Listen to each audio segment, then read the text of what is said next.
عقیقہ بچے کی برتھ کے 7 days کے اندر کرنا ہوتا ہے. یہ رسول اللہ صلی اللہ علیہ وسلم کی سنت سے ثابت ہے. یہ 2:1 کی ریشو ہے لڑکے اور لڑکی کے لیے.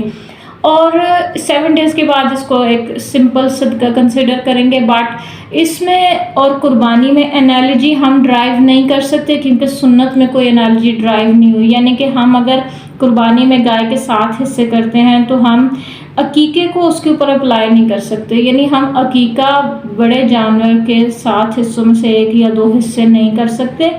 یہ کیونکہ حدیث اور قرآن میں ایسی کوئی چیز نہیں ہے.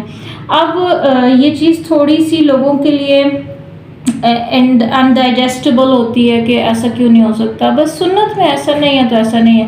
ایکچولی بہت ساری چیزیں آپ سوچتے ہوں گے کہ یہ چیزیں تو ہم کرتے آ رہے ہیں, یہ چیزیں تو ہماری لائف میں ایسے ہوتی ہیں, تو اب کیسے کوئی نیا قرآن یا کوئی نئی حدیث یا نیا اسلام آ گیا کہ اب آگے پتہ چلا کہ یہ چیزیں اسلام سے ثابت نہیں. ایکچولی ہوتا کیا ہے کہ جب ہم گریجولی تھوڑی تھوڑی چیزیں کلچرلی ٹریڈیشنلی اپنے اسلام کے اندر ایڈ کرتے جاتے ہیں, بہت بے ضرر سی ناقص سی ہارملیس سی چیزیں ہم ایڈ کرتے جاتے ہیں اور ہمیں ایسا لگتا ہے کہ اس سے فرق نہیں پڑتا, لیکن آہستہ آہستہ وہ ایسے لگتا ہے کہ ہمارے مذہب کا حصہ بن کے. اب اگر ان کو ہٹانے کے لیے کہا جائے گا تو لوگوں کو اس پہ اعتراض ہوگا کہ یہ تو کب سے چلا آ رہا ہے. یعنی یہ عقیقے کی بات نہیں ہے. صرف اگر مثال کے طور پہ آج ہم بدعات کی طرف دیکھیں تو بدعات سٹارٹ میں بڑی ہارملیسلی شروع ہوئی تھی, بے ضرر طریقے سے, چھوٹی سی خوشی کے لیے, محبت میں رسول اللہ صلی اللہ علیہ وسلم کی یا کسی بھی طریقے سے نیکی سمجھ کے ہم نے شروع کی.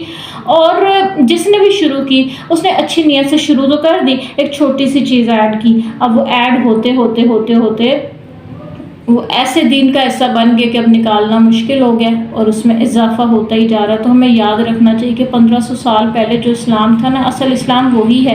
اگر لوگوں نے قرآن اور حدیث کو پڑھنا چھوڑ دیا تو اس کا یہ مطلب نہیں ہے کہ قرآن اور حدیث بدل گیا ہے. یہ جو 1500 سال پہلے چیز تھی اور وہ اگر کوئی 1000-1200 سال میں تبدیل ہو گئی ہے تو وہ تبدیلی اسلام میں ہم نے کی ہے, اللہ تعالیٰ کی طرف سے وہ تبدیلی نہیں ہوئی.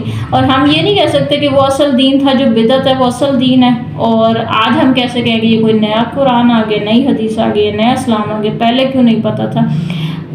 اس کی سمپل ریزن یہی ہے کہ ہم چیزوں کو ایڈ کرتے ہوئے یہ سوچتے نہیں ہیں کہ یہ جب چیزیں ہم ایڈ کر رہے ہیں نا تو وہ ایک نہ ایک دن دین کا حصہ بن جائیں گی اور اس کو نکالنا بڑا مشکل ہو جائے گا.